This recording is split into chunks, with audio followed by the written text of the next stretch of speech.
I'd like to just continue from where you left off, essentially, but by first throwing the question to Joel. Joel, Jeff mentioned the Dutch Litterati community. Your city is involved in all of this now. I'm wondering how you got involved and why you did. Well,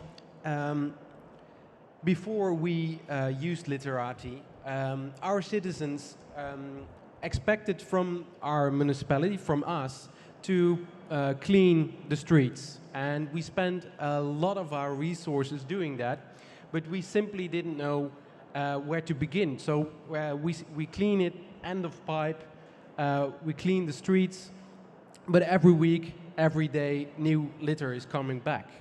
And we have dozens of volunteers who go picking up litter every Monday, and they like it. But they get frustrated because every day there is new litter. Every week they walk around the city or walk around the municipality trying to clean up for others who put it there. So then we have citizens that are actually becoming a bit mad at us because we don't solve the problem. And then we met Go Clean and Litterati. And we started a pilot to go around some streets every week, make a picture, collect the data, and then something magical happens. Because before you don't know where it's coming from, and you spend a lot of resources. But then you have data, and then you can actually find a source and put in some intervention at the source, which is much more effective. So that's what is happening now, and our inhabitants are actually like getting new spirit, getting new motivation to go on and clean our environment. Can you put the Renkum experience into kind of the Dutch context for a minute? Is it just you, your region doing this, or are there many others? No, there are many others, and actually the Netherlands is quite clean. But still there is of course a lot of cigarette butts, a lot of beer cans, everything is still on the streets. And we are asking our government for a deposit return scheme, because these bottles and cans, you can collect them and get some money back, and it works wonderfully.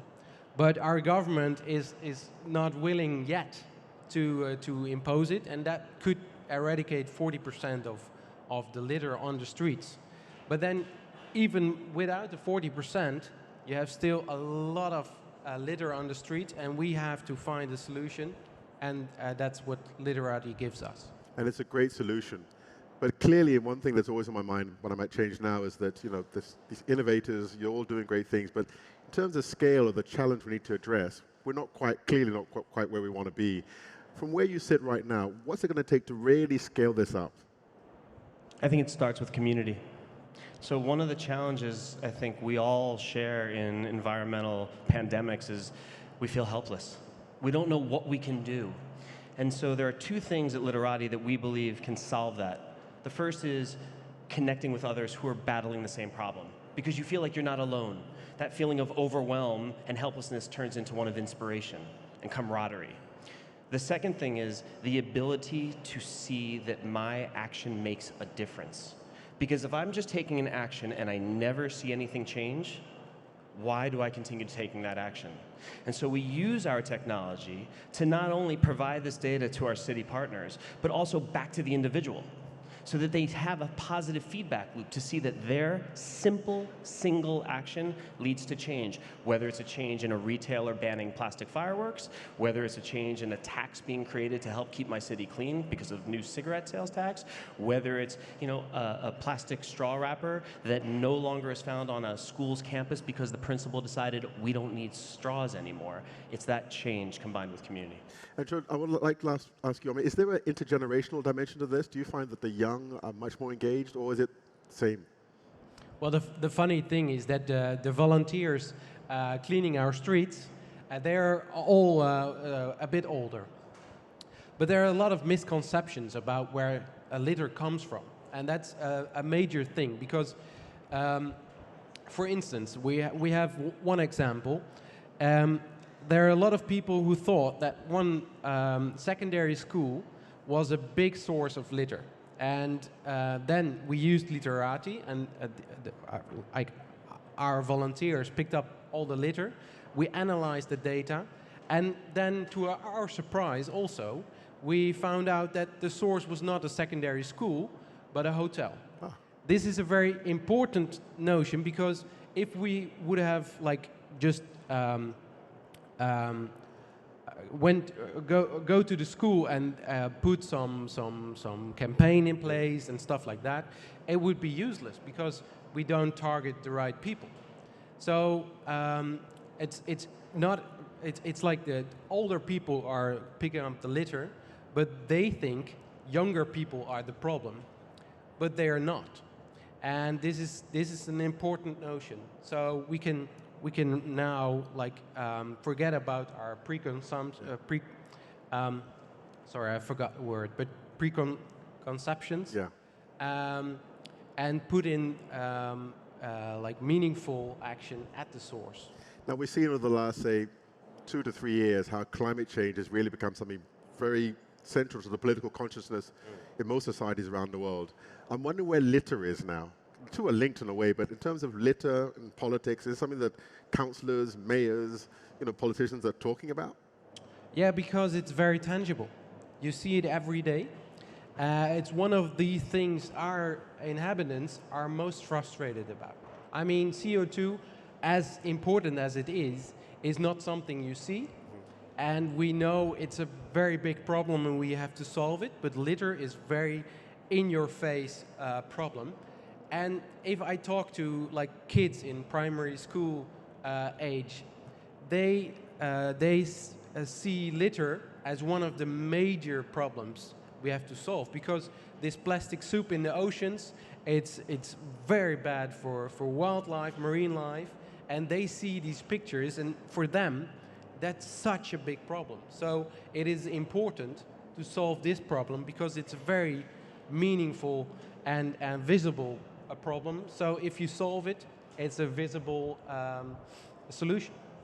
Question to you now, Jeff. I mean, what would you say to someone who's listening or watching this right now who thinks, okay, great idea, yeah, the Dutch are already clean, they're doing all of this, but my society, my city, my town doesn't really have time for this kind of data approach to litter. We just call the garbage guys, they clean it up.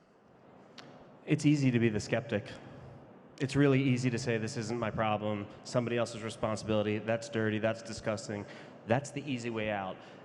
This is a really hard problem to solve. So what I would say to them is, give it a shot. Try it once. Or talk to somebody like Joa who has seen the benefits on the other side. That's what I would say. And if you're in front of, say, the most influential politician in a particular country that hasn't taken this on board yet, kind of your elevator speech or whatever, what would you say to him or her? I would tell them to download the application, join the Litterati community, and take your first photo. And you, Joel? I mean, you're already in politics, I guess. Yes, I'm in politics. Well, if I would talk to colleagues of mine, they have all the same problem with litter. I mean, it's everywhere. And they spend a lot of their resources cleaning it up. So if we can find a solution that makes that more efficient and more transparent and data-based, they will be interested, I guess. And we just have to spread the successful stories like ours.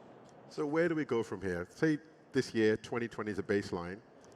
Ideally, say in 2 years' time, 5 years' time, what's your vision? How would you like this to roll out? Yeah, so we like to say that we are really empowering people to do 3 things, and it's all about change, right? Change of policy. How do we use data to really inform smart policy? Number 2, influence packaging. I don't need to say more to this audience about that. Number 3, changing personal responsibility. So when our team looks at 5 years down the road, we see ourselves as a tool that every city in the world can use to monitor their streets. Every city. That's right. We see ourselves being used by brands to understand where their material is ending up and how can they either engage their communities to help in that cleanup or just be smarter about what's really happening to the stuff that falls through the cracks. We see ourselves as an educational tool for students so that we train tomorrow's environmental stewards. And we see ourselves used by every environmental NGO, whether it's water-based or land-based, to help them map and measure the impact of the work they're already doing. And from your seat? Well, it's, what was your question again? Where would you like things to go? How do you see things in 2, 3, 4, 5 years' time? Where are we going from here? Well, what Jeff said, it's like policy based on data is far better than policy based on like emotion or like how you think it's going down on the streets. So for us, it makes it more effective. It makes it more cost effective, and our volunteers who are very dedicated, they keep on doing the good work because they are motivated, because they make a difference. You're both doing great work, and it's really been a great pleasure speaking to you. All I want to say to you is keep doing what you're doing. Let's scale this up. Let's make this truly global, and let's change the world and clean it up. Thank you very much, Jeff. Thank you. Thank you.